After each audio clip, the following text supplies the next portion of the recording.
Okay, but the presentation that we're doing today is on classroom accommodations. I was hoping to, I guess, meet more teachers. We have one does classes, but now we have a video so everybody can see. Okay, Class. that's true. I have a class. Okay, very cool. Okay, good. The handout flows this way down. Okay, so we're going 1, 2, 3, 4, 5, 6 on each page. Okay?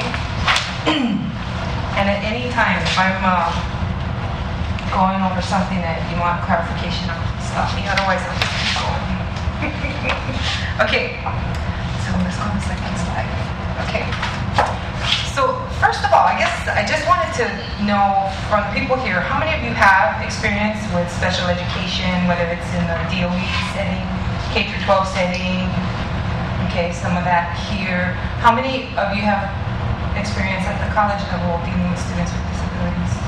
Yeah. Okay, so this is just not going to be that much of a surprise to most of you then, but I put this up here because these are some of the attitudes and perceptions that still hold true to today.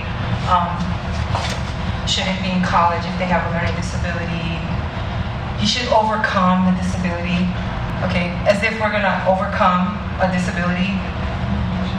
You're so beautiful, you can't have a learning disability. Like as if one thing has anything to do with the other. We've had that one said before. This one I left out of the loop because this is actually, I used to be a student here at Leeward, and I took classes here, so when I came back to work, one of my former professors said, "So what are you doing here?" And I told him what I was doing, and he was like, "I don't believe in the learning disabilities. They just have to try harder." And it blew my mind to hear this, because I was like, what? So I asked him, I says, so would you ever think of saying to a blind man, "I don't believe in blindness, just open your eyes bigger and then you can see"? And he was like, no. And so I realized there are people just have that perception. Yes? Are you sure that wasn't one of our presidential candidates? No. No. Okay. No. But I will say this is a man that talked to me one of my first days back to work at Leeward, and today, after years of contact with him and his students, he is a key supporter. He understands what we do, he understands. Today he wouldn't say this. Anyway, okay, next.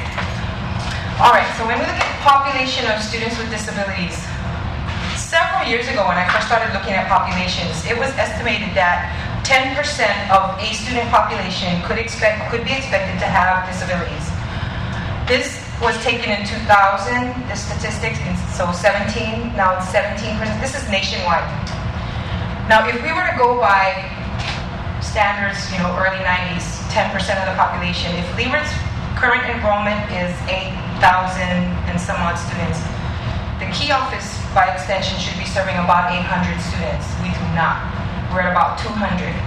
And if anybody knows, like, if you come in to try and see us, you can see how busy we are just serving 200, 800. Like Manoa serves approximately 900 students, and so we're very underrepresented. So I'm not sure if it's because of the rules for getting services or just attitudes or perceptions on people's part.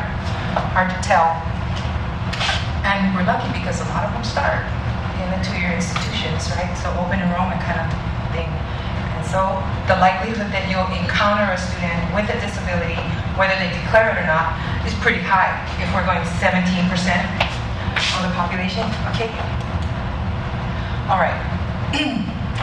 I put these in the slide just so that you could see the language in the laws that pertain to us when we're serving our students. Very different. If you have experience in the K-12 setting, most of the language there has to do with ensuring student success. That's why they have such activities like the No Child Left Behind, where the schools are responsible. The thing is, we're talking about students who are in a mandatory educational setting and they're minors, so we include parents on that whole educational plan kind of thing. When they come to post-secondary, it's not mandatory anymore, it's elective. They are adults, so with rights come responsibilities. And this is where we have, I think, the most of the biggest gap when we talk about students, because what they're getting in the high schools and what we expect them to do in the college, there's just this big gap for them to jump over, and they're not all able to do that. Okay, next. Okay, I wanted to emphasize that on the other slide, where our public schools and K-12 settings are meant to ensure student success. Post-secondary, we need to make sure that they get access. And what they do with that access then is up to them. I mean, their grades will reflect how they're doing in their courses, but we have to make sure they get access. And that's pretty much the push for all the accommodations that we provide. Okay, and so I just wanted to reiterate the whole invisible disability versus none. Most people don't have problems figuring out why we would give accommodations to someone in a wheelchair or someone who's blind or someone who obviously cannot hear, but when the disability is invisible, that's when it gets a little bit dicey. Next. Those are the ones that people can overcome. Just joking. Invisible. Yeah, the invisible. Okay, so when I was asked to do the presentation today, it was about reasonable, what are accommodations, who, what, when, where, why, how, and when I was looking at this, to talk about what is a reasonable accommodation, it is actually easier to talk about what is not. Okay, so this is my three-pronged thing. It's not appropriate if it poses a direct threat to the health or safety of the student or others. We had a student in the past who had food allergies but got into the culinary arts program and he did not disclose. And on one day they were doing some cooking and some testing. He's allergic to fish and fish products, and they had patis in that dish, so he ended up on the floor having a seizure. Another one would be the accommodation would not be reasonable if it alters course objectives. So I always let instructors know, even when we send out these even when the students give accommodation letters to their instructors, if what we have on there as an accommodation is an alteration to what you're doing in class, I need you guys let me know, because then we can change it up. It should never compromise the integrity of your course, because that's what the student is there for, right? Okay, and then it's not reasonable if it poses an undue financial or administrative burden. Unfortunately, we don't usually get to plead this one. When the courts go and investigate these colleges for those kinds of infractions, they usually don't let you get away with that. You have to find a way to provide the accommodations that you need to do. Sometimes it's really exorbitant, I guess, depending on the disability, right? If they wanted to do something like, well, this person has all these health impairments and we want to pretty much like install a hospital room for them at the school so they can be a student, I can see where they'd say that's not going to happen. Okay, nice. Okay, this is just a big splash list of samples of the kinds of accommodations that we might provide for a student in class, and I go into it in detail later on in the presentation. So, crazy, huh? Could you imagine trying to accommodate students doing all these different things, and that's just one student in your class? Of course, you wouldn't have them all, but okay, next. Okay, so when we talk about who is eligible, students with documented disabilities. So what they need to do, if a student has a disability, they want to get services, they need to come to our office and make an appointment for an intake interview, and they need to submit documentation that's appropriate for the disability. Okay, and these are the sources of documentation that we gather. Of course, everything is case by case, but part of the interview is we take the student self-report. We're just in the interview process asking them to tell us what the difficulties are, what are your blocks, what are the things you have difficulty with. Also, during the course of the intake interview, we're having them fill out forms, so we are interacting with them, asking questions, and so the observation, how do they write? Are they very labored? Just being able to look at that and to have that conversation with students about their disability. And then we ask for documents from a qualified professional. So I had one time a student talk to me about learning disabilities, and he gave me a letter from his podiatrist. So I told him if you had a problem with walking, then this letter would be appropriate, but this doesn't tell me about the learning disabilities that you have, so we had to kind of help them to get evaluated and stuff. And, you know, for students to get evaluated as having a kind of learning disability, it costs them a lot of money. And we are typically looking for documentation within the last 3 years. So a lot of the students that we have coming over here, we will take their school records, we'll look at their IEPs from the high school and stuff, but that typically will not give us information or a diagnosis about exactly what's going on with them. So there have been times where we provide courtesy services in that when we look at this, the documentation, one of the things in the spirit of the law is basically there's a three-pronged way to identify if someone is having a disability, and that is for them to straight out have the documentation, for this person to be regarded as having an impairment, or for this person to have a history of an impairment. So the IEP documents, they sort of establish that. So even when students come and all they have is their IEP, we're likely to serve them and let them know, hey, you know, here it's a little different. Give them resources on how to get evaluated, where to get evaluated, you know, who can help pay for that kind of stuff. So we may serve them as a courtesy for a semester, because my feeling is within 4 months you should be able to make contact with someone. Yes. What are some of those cases that you refer students to? Is it like state?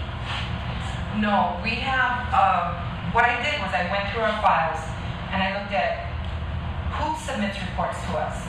Who are these local doctors, you know, and so we put all of them on a list and we called everybody and we asked them, what kind of medical coverage do you work with? You know, how can students pay if they come to see you? Because a lot of times medical coverage does not include the diagnostics for educational purposes. Right. So typically with learning disabilities, it's psychiatrists or psychologists, anyone who is certified to administer and interpret IQ tests. So that's usually falling within there. Sometimes we get it from neuropsychologists, brain doctors too. Yeah. So then we get to, you know, like read all their reports and try to make sense of what they're telling us, and then looking at what the student requires, you know, as an accommodation. Okay, next. Okay, just again, I just actually kind of said this in different words. So we go case by case, and typically our rule of thumb is when a student is asking for more accommodations in the classroom, I'm going to require more documentation of that disability, because I mean, like, be really detailed with me then, so we know why we're doing what we're doing.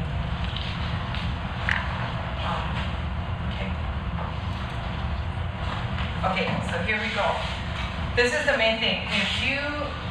I tell people, do not provide accommodations to a student that does not bring you letters. So you should receive a confidential memorandum from us.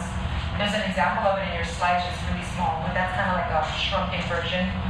Can you click the next one? Yeah, so this is what the letter looks like when it leaves our office. Now the students are given instruction, right? We're telling them, you take this letter, you get 2 copies of each letter for your class. We tell them, you take it to your instructor, have them sign both copies, return one to us, and let the teacher keep one. And the reason for that is, you keep one so you know this is your legal notice, right? This is saying this is what you need to do for this student. If you ever have any questions about an accommodation letter, I'd like a phone call so that I can kind of clarify that. But then we have them bring the other copy back, because then our office knows that you received notice. So it's like a double thing. Some colleges, and you know, the law is very specific about what we need to do for students, but it is not specific about how we have to do it. So of the 10 different, you know, schools within the UH system, even just in the state of Hawaii, we all run things very differently. Kapiolani Community College will take this letter and they will send it out to all their faculty automatically. So now you have students in classrooms who can get accommodations, but if they don't know, or they're not going to access they don't say anything to the instructors, and the instructors just have this for themselves. It's my personal philosophy that children, or students with disabilities, if they've had these conditions coming into adulthood, they're likely going to continue experiencing these things. So for me, it's like you need to be able to advocate for yourself so that you can make decisions about how you live your life, what happens to you, you make choices. So we incorporate students in the process, and that's sometimes where they're just not sure always how to proceed. So we tell them, you come in, you do your intake with us, then you make a request for your accommodations. We match it up with your documentation, and we look at what services you're asking for that are appropriate and reasonable for you per your documentation. When we make these letters, we tell them they need to come back and pick it up. They need to give it to their instructors. I always tell them, think of this letter as a ticket to have this conversation with your instructor. You want to go during office hours, you want to speak to the instructor maybe after class when other people aren't around. It's a private conversation. At that point, you can share whatever you want about your disability. This does not tell anybody what the disability is. It just says they've been through our office. We found that these are appropriate for that person. Sometimes faculty call and say, what is this guy's disability? Can't say. Is this person in your program? Can't say. So this is the mechanism by which students will notify their instructors. So we just field those kinds of questions all the time. You can see how this area here, because the accommodations listed are so general that maybe a teacher reading this might go, what? I need to do what? What does that mean? We'll get to that in a little bit. Okay, next. Okay, we'll get to that now. Okay, so the next 4 slides, just a little bit of detail about the different, remember I showed you that kind of like just scattered, thrown at you list. This a little bit more detail. Anyone who needs additional time on the test, and our intention is to work whatever works for the student and the teacher. So if student is able to do their test in class with everybody, and that's what he wants to do, fine. If he wants to start it in class, and particularly over in the math department, because they have a math lab right there, some students, what they'll do is they'll start in the class, and if they don't finish, they'll finish in the math lab, right? Or other departments, they start in class and they finish in the teacher's office, if it's convenient. Sometimes teacher has another class right after, can't do it. Or they come and they take it in our office, they arrange to take it in our office. I'm okay with any way that it needs to be done, but I just want to make sure that our arrangements are all set in place. When a student comes and takes a test in our office, these are our expectations. They need to remind their instructor so the instructor can bring the exam over. I don't have a time limit on this. Some colleges will say bring it to us a week before. I guess because we don't have a time limit, sometimes people walk it over that day, right before the class kind of thing. Some instructors are not too worried about it. They'll put the test in an envelope and just have the student bring it to us, and we go ahead and proctor like we normally would. With the renovations in the Learning Commons, we now have space to test more students at the same time. So although we encourage them, if you're going to come in and test, you want to block out some time, reserve a testing carol so that you have that space. Still, some students want to just walk over whenever it is that they have a test. And that's okay with me too, except we haven't had too much conflict where the space is all taken. I don't have any more room for anybody.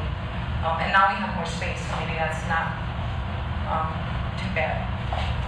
Okay, so we proctor in our office. That's what our paraprofessionals do, our student employees. They help us with that. Sometimes, if I think it's a particularly difficult case or kind of tenuous, or we're not sure how to proctor that student, I will proctor myself, just so that I get a working knowledge of what that student really needs and what their sort of base level skills are.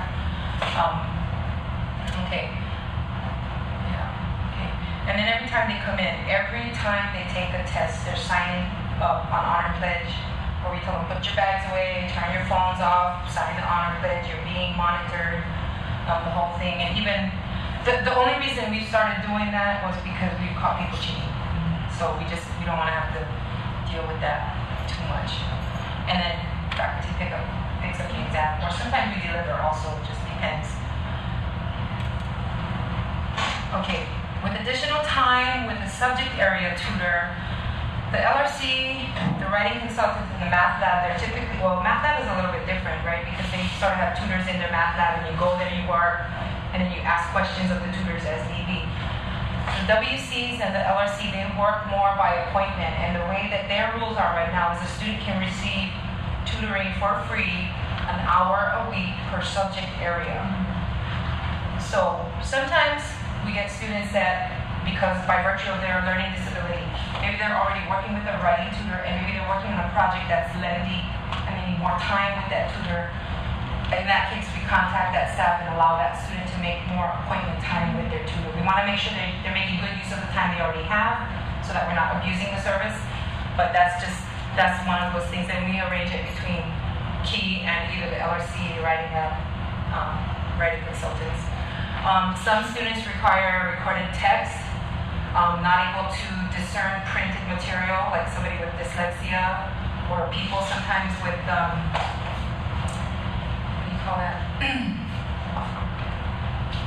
like ADHD, like attentional, that focusing, they're just not picking it up. They will typically ask for recorded text. We are required to make sure the student has purchased the textbook, and then we contact publishers to get the digital format of those books so that students can have a player, read to them, or sometimes someone who's blind might have it, not blind, but visually impaired. They're able to get it on the screen and blow it up as big as they need to be able to read. So we also get those things for students. And then providing classroom notes, we grab note takers, we find note takers. They're all student employees, pretty much, to come in and record what's going on in the class. This is one that a lot of people come in and ask for, and almost everybody universally just checks, classroom notes. Like, it's just really good for me to have a note taker. And so one of the things I find myself saying to students a lot is, note takers are for people who cannot take notes, not for people who cannot take good notes.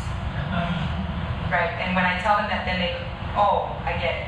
So I tell them, then your backup is, if you're not that good at note taking, your backup is to tape record that class. So you write as much as you can while you're there, but you have the backup of the tape recorder to go back and listen to it, refresh your notes if you have to. We have tape recorders that we let students borrow, but this is the old school, right? Tape in the thing, batteries in the back, carrying tapes around all day. Yeah. Do you ever have any instructors or faculty who are not comfortable with having their class recorded? Yeah. How do you handle that situation? It's not a choice. They have to allow students to tape record. It's actually been a point of contention with a couple of professors just chronically. And so instead of me going to them every semester and reminding them, hey, you got to take this off your syllabus, you can't tell people they can't take record their course, your class. They put it on their syllabus. Some people put it on their syllabus. One teacher that I know for sure, he has gotten the message from our office many times, so now he doesn't put it on his syllabus, but he still says it to students. So even when they have accommodation letters that say that they can take record the class, he's telling them they can. And I'm like, you guys need to let me know, so, because that's wrong. He can't do that. He could be held personally liable for that. Yeah, because it's access. If he's lecturing, see, the thing is, sometimes I can see instructors being uncomfortable about people taping in certain kinds of classes. If the material they're giving is stuff that they're using to write a book, then they're concerned with their proprietary information. I get that. Not too much we can do about that if this is indeed your lecture material, because you have to have access to your lecture material for all. Sometimes in classes, like psychology classes where they do a lot of group sharing, personal experience relating kind of stuff, I've had people object to that also. So in that case, what I arrange between the student and the instructor is, okay, during instruction, you're taping. During discussion, you're not. And that's kind of how we have to do it. Yeah. Okay. Okay. The use of a spell checker, word processor, that's kind of generic. Sometimes people are doing things in class, or they have work that needs to be turned in class, and the penmanship or the thought process is just really not there. Like, they're not going to get graded. They're not going to get a good grade on this because that's not a reflection of what they can do. Some students have been, where at the end of class, they'll come to the key office and be able to type out their responses to an in-class kind of work and then submit it that way. Calculators, same thing. some people have difficulty doing this computational. A lot of times what happens is students having trouble with 2 times 3, those facts, but that doesn't really help them to solve the problem of whatever math concepts they're working on, so it's a little bit different. But sure, the calculator, just for people with memory problems are not going to memorize their multiplication tables and be able to get all of that out. Okay, on the copies of overheads, some instructors take this to mean that I need them to make overheads of everything and give it to the student. That's not what I mean. What we mean is if it's being used if it's an overhead that you're using in class, then share a copy with the student. Because that's going to be usually somebody with note-taking kinds of issues. So sometimes what we'll do is we'll be able to get the overheads ahead of time, and the note taker has that when they're taking notes, or we'll put notes right on that too. And then preferential seating.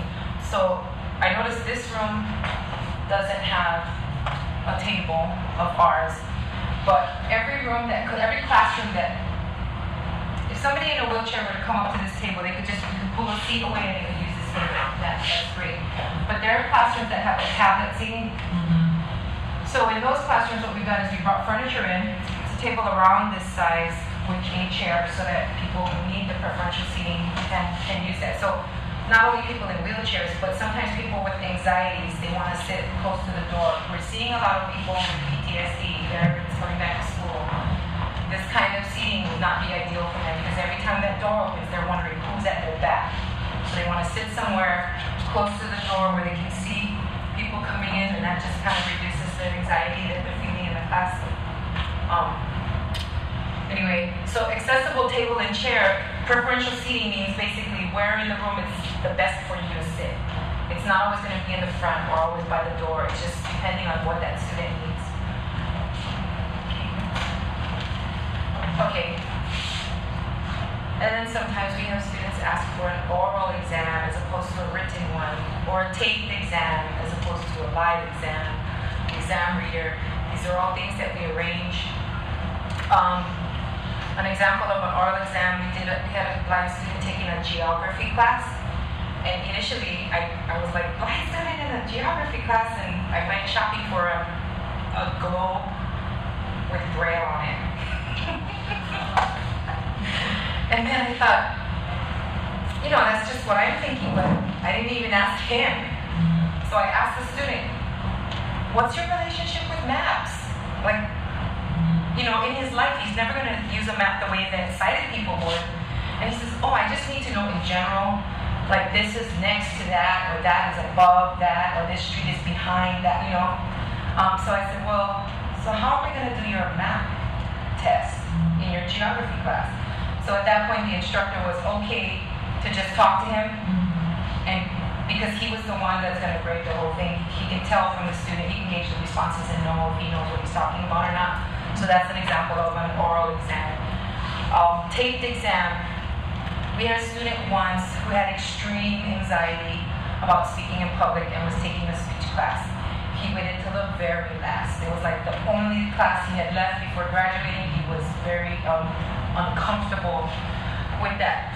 But it's a speech class, and everybody's got to give a speech. That's part of speech class. So I told him we can't change what you have to do. We might be able to alter how you get it done.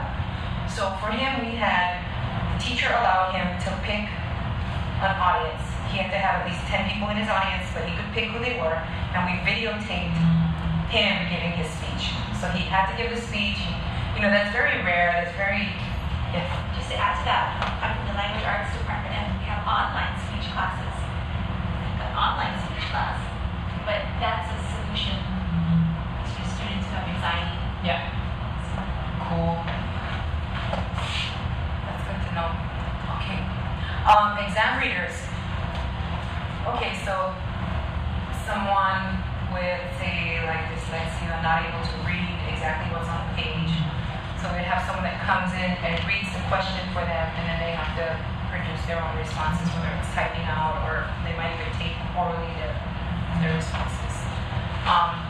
We also provide scribes for written exams. Obviously, if someone can't write for themselves, you go ahead and do that.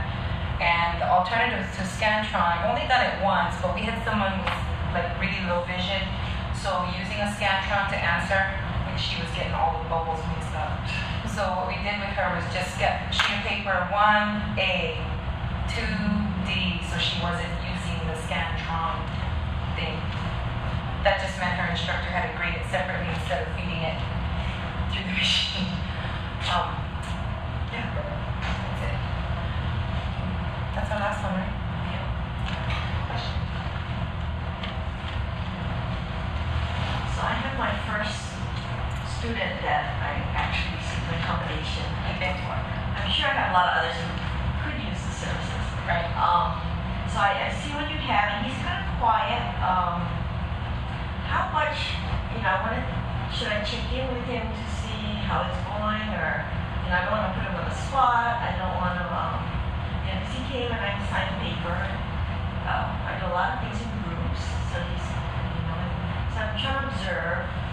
I notice, I think he struggles, but I just don't know, I don't want to signal him out, like, pay extra attention that you're struggling, I'm struggling, or, just kind of find the balance. I think that would be a good matter for us to probably speak about privately, because then I could probably give you more tips with that student in mind. But I'm just thinking in general, you want to do like you would do with everyone else in the class. If you see somebody struggling, you would go up to them. It doesn't matter if they have paper from Key, you would go up to them, I'm getting this, so as even as it can be, you don't want to certainly camp out at his place. And he might, I don't know, I'm not sure who you're talking about, so I could have some, appropriate tips if we knew who we were talking about, so that kind of thing. But generally not, example, I have a student that asked for an accommodation to not speak in class, and she's in a couple of English classes. So I know that probably they're doing reading out loud, and stuff, and so I'm like, well, she has dyslexia, so that's why she doesn't want to read out loud in class. But it's like, there's another way to get it done. If prior to class meeting, instructor knows, like, we're meeting on Monday, but we're going to meet on Wednesday too. So on Wednesday, I want them to read aloud. I'm going to tell this student, okay, on Wednesday, we're going to have a read aloud activity. Your portion is probably going to be around here. And then when you're calling on people to read out loud, you can call on her, but you remember where you gave her. She may not read that entire passage, but at least she's had opportunity to practice. So it doesn't preclude you from not participating in that class. You need to. That's part of the class. So you've had that before. So, part of it is, you have a learning disability, especially reading disability. You just don't want to look like a fool in front of everybody else. But, we have all been around the block a little bit. We all know people fall off when they read sometimes. And, well, for us, maybe not so big deal right now, but when you're first starting out, that's kind of your confidence builder, right? So we want to include them in experiences as much as possible and have them participate. After a while, I think they realize it's not so scary. They can do more than they think. The fear of that thing worse than it actually is, kind of thing. But we don't want people to be let off the hook. We don't want people to have an easy ride. My thinking is, we've got a chance with them, and when they leave us, they're going to go out into the big bad world. And there aren't always going to be people who are understanding or accommodating them. And what I would like for our students is that as a result of contact with our program, that they are better able to advocate for themselves wherever they go. And if it starts with the classroom, that's just where it starts. Are there district standards as far as system standards as far as the volume of case loads that somebody in, like the kiosks would have? Yeah.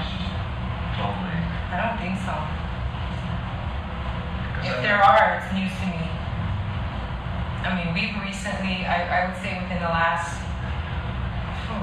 maybe 5-6 years, begun to meet, disability service providers and try to sort of organize ourselves. But one of the problems that we're running into is we realize that every community college within the system serves a very unique population, and so a lot of these little offices they sort of behave in response to that. So what might work at Kauai might not even be useful for us here, or not what our students need, or even Maui and stuff like that. So we all go in and follow the same laws, but we all go about it sort of in a little bit different way. that answer your question? My question is parents and parental involvement. So I know in advising and in counseling, you have to be very careful, about disclosing information regarding grades and other facts to parents. And I have parents call me all the time wondering how their, child's doing. And how do you handle that in your office?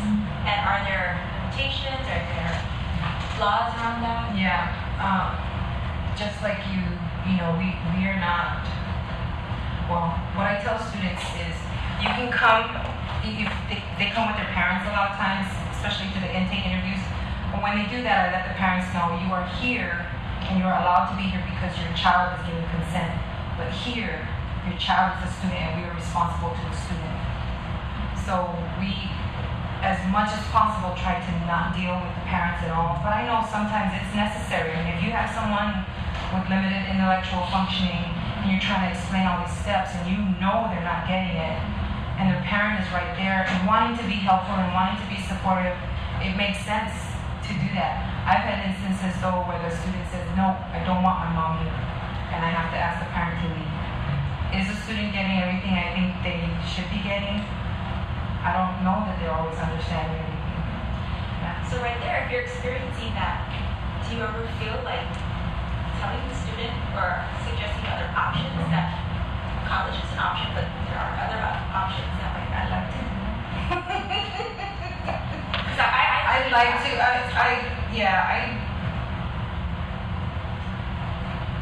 As much as I would like to do that, I never say that to anybody. I never say, don't come to school then. But when I've had, and recently we had this happen, a woman came in with her son and he's Asperger's. So during the intake interview, several times he wanted to stand up and walk out because he's like, I'm done. And I'm like, I said, if you do this, like you get bored during a class and you just walk out, you're going to be missing the instruction.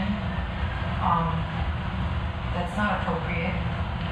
During the interview with him, he got so uncomfortable, and I know because it's his first time meeting me, because it's a social kind of thing that he has a hard time with, that it's going to be difficult for him. But he ended up sitting behind his mother, so in fact it was his mother sitting between him and I. So now I'm talking to the mom instead of talking with him. Do you guys track graduation? Sorry, so many questions. No. Just curious. No. Do you track graduation? No. No. I mean, students are allowed to fail. Yeah. Any student is allowed to fail. Just because they come to the key office doesn't mean they get special accommodations not to fail, right? Right. Yeah. Right. I mean, they get to make bad decisions just like everyone else. Yeah. So we don't track grades because regardless of what their grades are, if they come through the door and they have a disability and they're asking for services we have to provide, doesn't matter. And that's where the academic progress, like you have to maintain a certain GPA, that's where, because we're an open door institution and we have to accept everybody that applies, there's no way for us to say if your disability is so severe that you can make it in college or not. So the other mechanisms are the grades, right?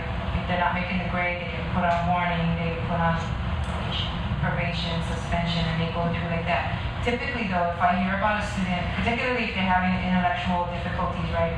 If I see that that's happening with one of our students and it gets pretty evident, right? I'm on warning now.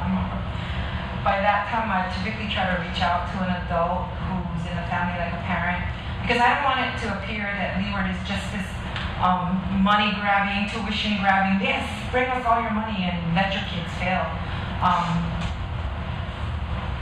One of the cases that I'm talking about, we had a student and she had a low IQ coming into college, so I was just like, we don't know where she's going to top out, we don't know how much she can take. But when I noticed that she was flunking more and more, and it was because she was telling me, because she was feeling bad about flunking. I asked to get in touch with her parents, and they actually came and met with us, and I was like, what are her goals for while she's here? What are you guys thinking? We don't want her to just keep failing, and then also have, feel bad about herself on top of that, right? So they were saying, well, we just wanted her to come. We know she's not going to get a college degree. We just want her to come and find something that she's interested in, and then we'll go ahead and help her find some work. So she actually got really interested in the TV Pro some of the digital media and the TV Pro classes. And so when she started flunking out because she couldn't keep up with everything and she wasn't able to learn everything, we did talk with her parents. They pulled her out of school. And she actually got a job over at KHON TV. Now, for us, we understand. She got a job working in the mailroom. She can match numbers on an envelope to a box. Not a problem. But in her mind, I went to college and I work in TV now. You know, I'm like, she didn't graduate. If you look at success rates based on graduation or grades, she didn't accomplish either because her grades were really poor and she didn't graduate. But in the scope of her life, it was a success being here because it helped her to get to the next place. Yeah. So I thought that was like a really nice, like happy ending kind of thing. So can students, like, I mean, like, could she have just audited some classes and not do it for grade? I guess if she wanted to, she could have. I don't think that a lot of parents of special needs kids know about that option. You know, because they're just thinking, right? My child has been in special ed all through K through 12, and oh gosh, all their friends are going to Leeward, so I should have mine go to Leeward because that's the next step. It's just a rude awakening when they realize it's not grade 13.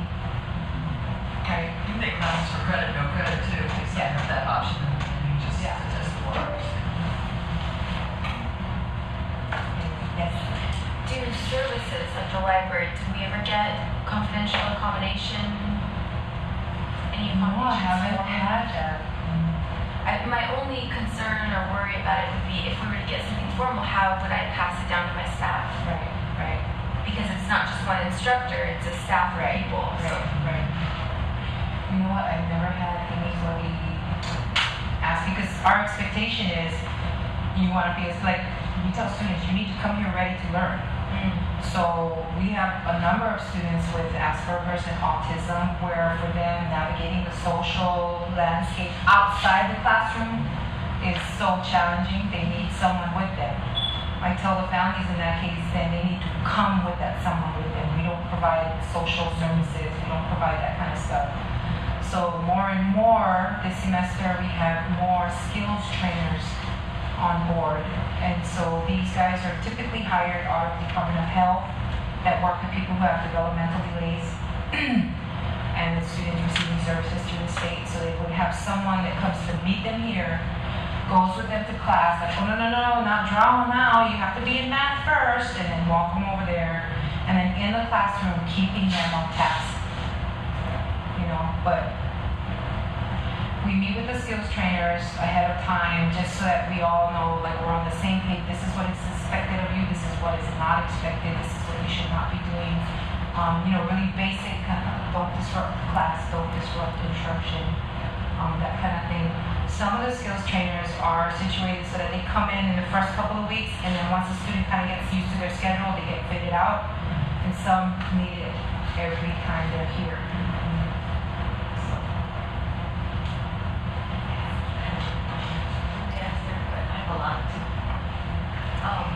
Because I just had a situation just my other class day.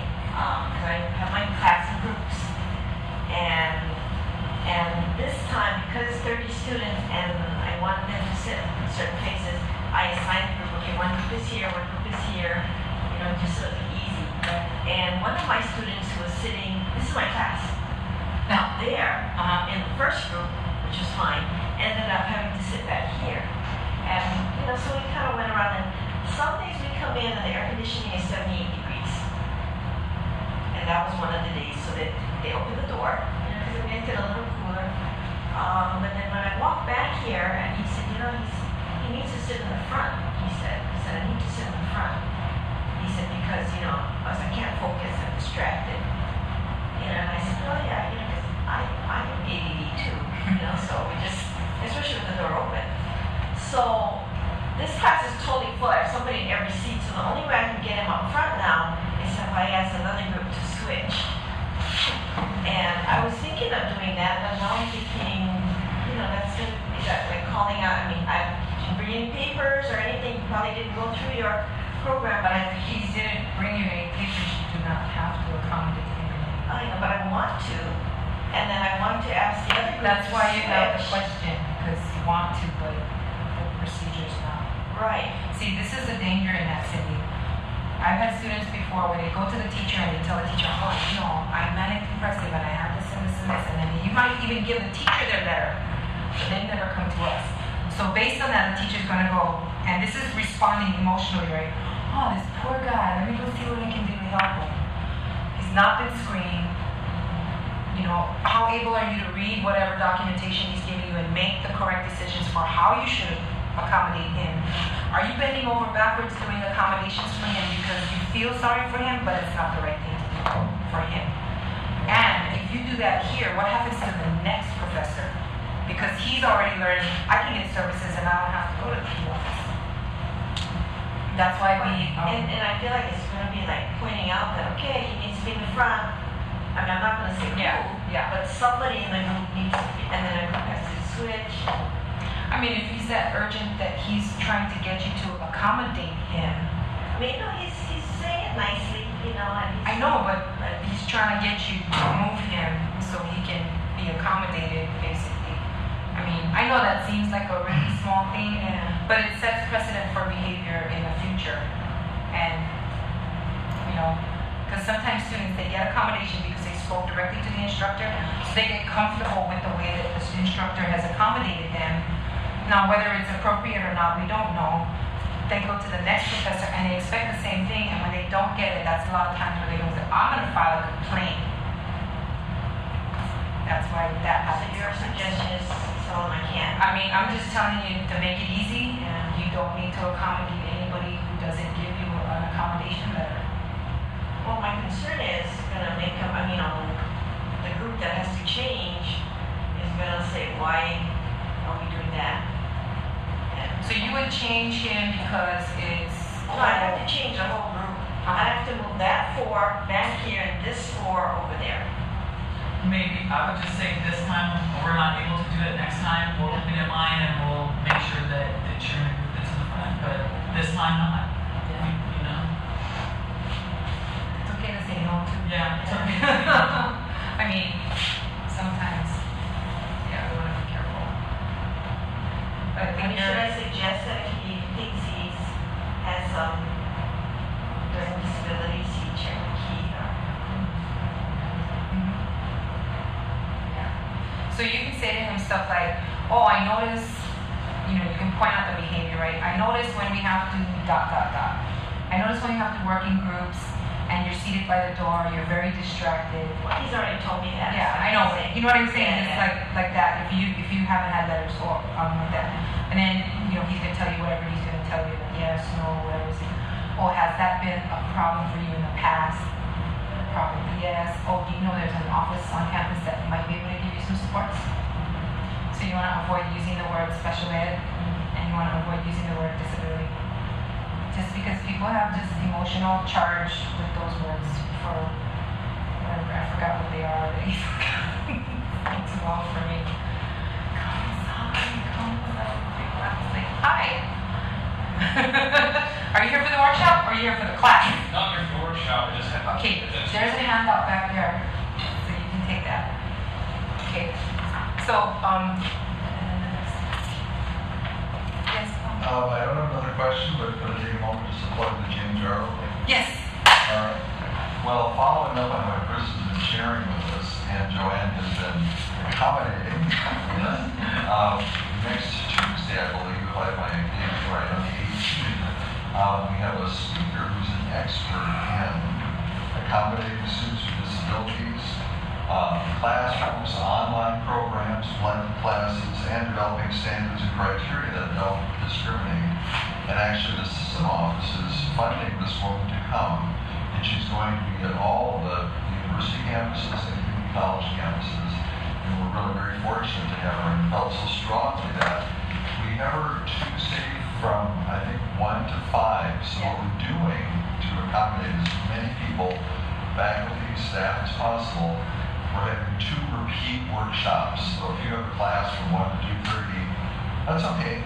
Come to the 3 o'clock one. Yeah. And it's the identical thing, so you're not going to miss out on anything. But I encourage all of you to come, and as I pass out these little flyers, I'm going to give you two, so you bring a friend. Yeah. And I got Jane down here as one of my references. This is actually her website, so you can actually go there. So for some people, I mean, if you're not in the business of, serving people with disabilities, when you read from her website, it might seem kind of long-winded, but I really appreciate how she articulates things because it helps me to understand why we do what we do and how to do it. So that you can read on Jane before she uses